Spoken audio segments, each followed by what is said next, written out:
नाज़रीन, यकीनन आपने सुना होगा कि 2023 में मुआहिदा लोज़ान खत्म हो जाएगा और तुर्की पर लगाई गई 100 साला पाबंदियां खत्म हो जाएंगी और ये भी उम्मीद जाहिर की जा रही है कि तुर्की में दोबारा निज़ाम खिलाफत उस्मानिया को बहाल किया जाएगा। मगर क्या आप जानते हैं कि दर हकीकत मुआहिदा लोज़ान है क्या?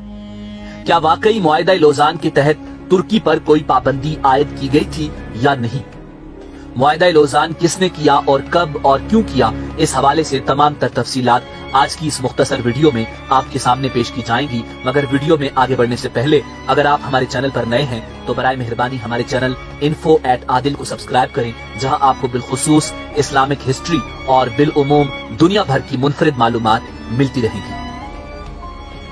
नाज़रीन, मुआहिदा लोज़ान 24 जुलाई सन 1923 को स्विट्जरलैंड के शहर लोज़ान में पहली जंग अजीम के इत्तेहादियों और तुर्की के दरमियान तय पाया।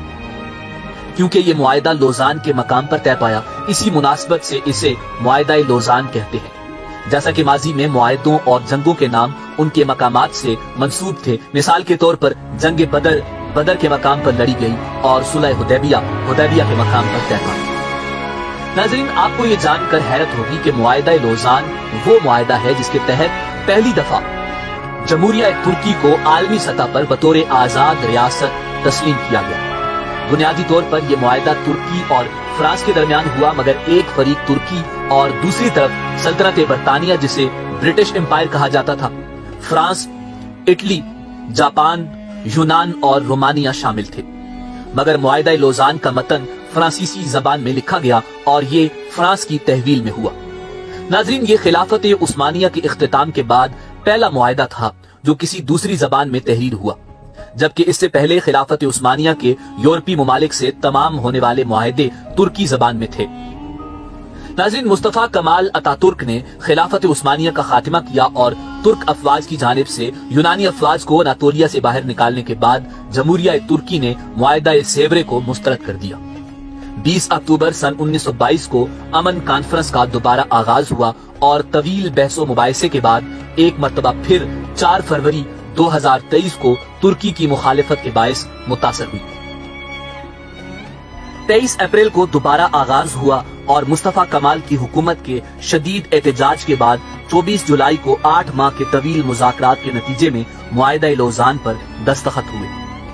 इस हवाले से मुआहिदा लोज़ान को अमन मुआहिदा भी कहा जा सकता है। मगर दूसरी जानिब मुआहिदा लोज़ान 100 साल पर मुहीत वो मुआहिदा था जो कि दरअसल तुर्क अवाम और मुसलमानों के खिलाफ मगरिब का एक ऐसा फंदा था जिसने तुर्की को हाथों पांव से बांधकर चारों शाने चित कर दिया। 2023 में ये मुआहिदा अपनी मुद्दत पूरी करके गैर मुअस्सर हो जाएगा। मुआहिदा लोज़ान दरअसल है क्या और इसके तुर्की पर क्या असरात मुरतब हुए और मगरबी ताकतें 2023 आने से कबल ही खौफजदा क्यों हैं और तुर्क सदर रजब तैयब एर्दोआन अपनी तकारीर में 2023 का जिक्र करते हुए ये कहते क्यों नजर आते हैं कि 2023 के बाद तुर्की पहले जैसा नहीं रहेगा। ये सवालात अपने अंदर निहायत दिलचस्प मालूमात और तारीख रखते हैं। नाज़रीन, मुआहिदा लोज़ान जंग अजीम अव्वल की फातेह कुव्वतों के दरमियान तय पाया। उस वक्त सूरत हाल ये थी कि फातेह कुव्वतें तुर्की के बड़े हिस्सों पर काबिज हो चुकी थी। उन कुव्वतों में से बरतानिया ने वो खतरनाक और जालिमाना शराइत मुआहिदा लोज़ान में शामिल करवाई थी जिनकी रूह से तुर्की के हाथ पांव बांध दिए गए थे और तुर्की अगले 100 बरस तक इस मुआहिदे पर अमल दरामद का पाबंद करार पाया था। नंबर 1, मुआहिदा लोज़ान की रूह से खिलाफत उस्मानिया खत्म और सुल्तान को उनके खानदान समेत तुर्की से जिलावतन कर दिया गया था। नंबर 2, खिलाफत की तमाम ममलूकात जब्त कर ली गई थी जिनमें सुल्तान की जाती इमलाक भी शामिल थी। नंबर 3, तुर्की को एक सेकुलर स्टेट करार देते हुए दीन इस्लाम और खिलाफत से इसके ताल्लुक को खत्म कर दिया गया था। यहाँ तक कि अरबी जबान पर पाबंदी आयद कर दी गई थी और तुर्की में अरबी जबान में आजान देने पर भी मुकम्मल पाबंदी आयद कर दी गई थी। नंबर 4, तुर्की पेट्रोल के लिए न अपनी सरजमीन पर और न ही कहीं और ड्रिलिंग कर सकेगा और अपनी जरूरत का सारा पेट्रोल इंपोर्ट करने का पाबंद होगा। बास्फोरस आलमी समंदर शुमार होगा और तुर्की यहाँ से गुजरने वाले किसी बहरी जहाज से किसी किस्म का कोई टैक्स वसूल नहीं कर सकेगा।